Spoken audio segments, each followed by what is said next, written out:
Hey guys, welcome back to the Curly Reader. My name's Amanda, and today I want to share with you my top 5 reads of the second quarter of 2021.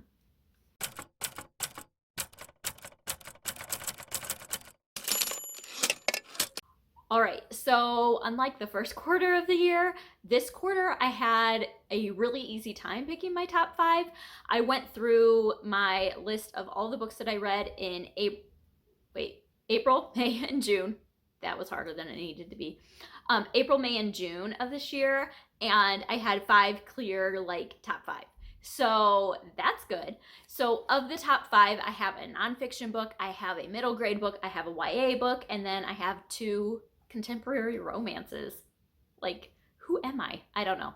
But anyway, so these are not in any particular order. These are just the top 5 books that I loved reading in the last 3 months of the year. So let's get into this. The first one that I want to mention, I have to mention, this has probably been one of my favorite, if not my absolute favorite book of the year so far. It's a book that I read as part of a group read with Krista over at Books and Jams, and that is Mere Christianity by C.S. Lewis.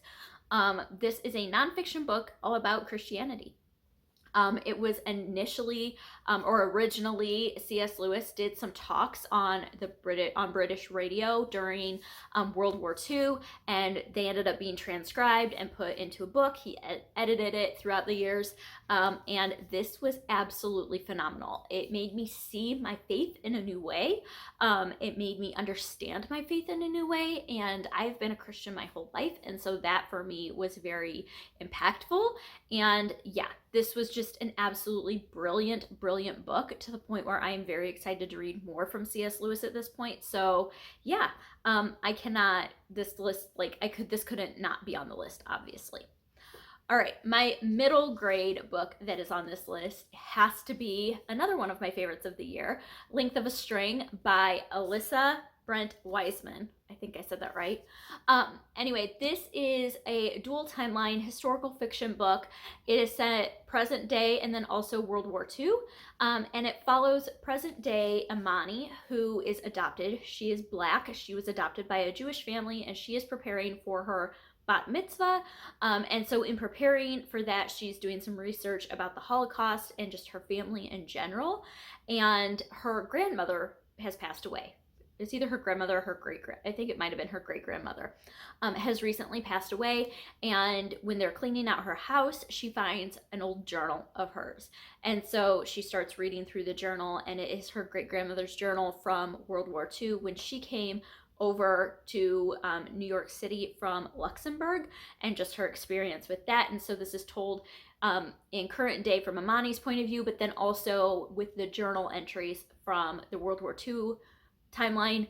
It was brilliant. It was so good. It's about adoption and found family and World War II, and just there's so many good things in this book. This book made me sob.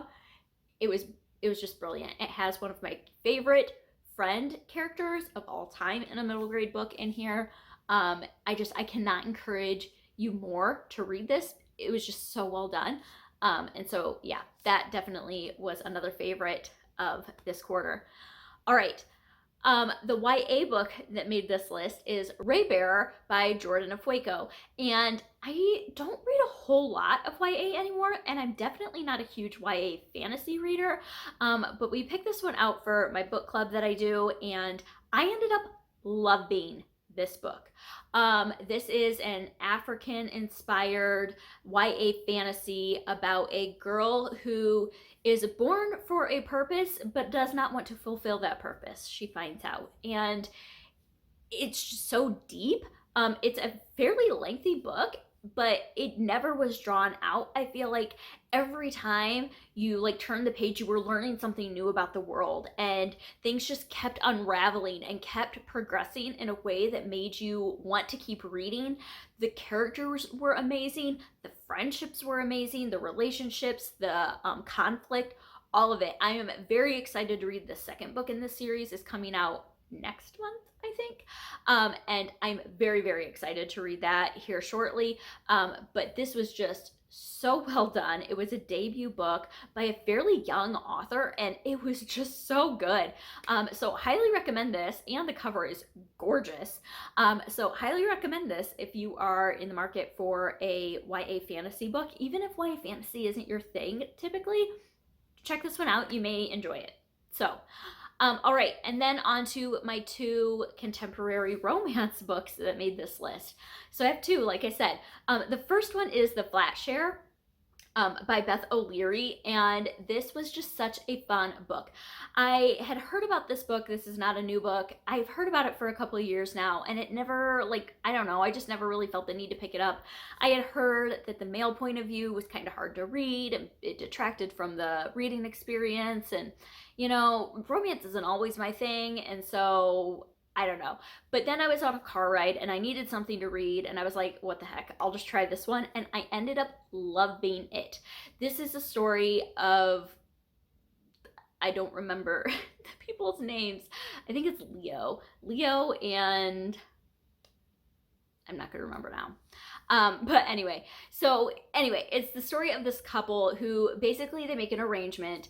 The man works third shift as a nurse, I believe, and so he doesn't need his apartment at night, and so he decides to lease it out to a girl who will get the apartment basically from 5 p.m. until 6 a.m. or 7 or 8, I don't know, whatever the time was, and then he will get the apartment for during the day. And so they have that, they don't meet, and then they start writing each other messages on post-it notes and getting to know each other that way, and things kind of unravel from there. And it was so good. I loved it. This had a lot of heavier topics in it, so it wasn't just like a light fluffy romance. There was unjust incarceration. Injustice is not a word. Unjust incarceration was part of this. Domestic abuse was part of this. Gaslighting was part of this. And so there's definitely some heavier topics in here, but I loved it.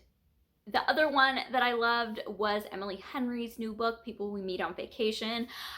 This is a friends to lovers romance. It is about longtime best friends, and they met during like their freshman year of college, and then they started vacationing during the summers together, and that has carried on into adulthood. But we know that something happened 2 years ago and they haven't spoken since, and so we don't really know what happened. It's alluded to a little bit throughout the book. You find out eventually. This is told in kind of dual timeline where you're getting the present day storyline, but then you're getting flashbacks to previous trips that they've gone on. I loved it. It was funny. I was laughing out loud during parts of this book that were just hysterical. I loved how the characters didn't jump to their actions. They didn't want to resolve conflict really rapidly. They wanted to think it through and really know the meaning and the purpose behind their actions. And so I really, really appreciated that. I appreciated the emphasis on therapy and mental health as part of this. And so it was phenomenal. Emily Henry has now turned into like an auto read author for me, because I loved Beach Read last year as well, and this one was another just great, phenomenal, great book. So yeah, those are my top 5 books of the second quarter of 2021.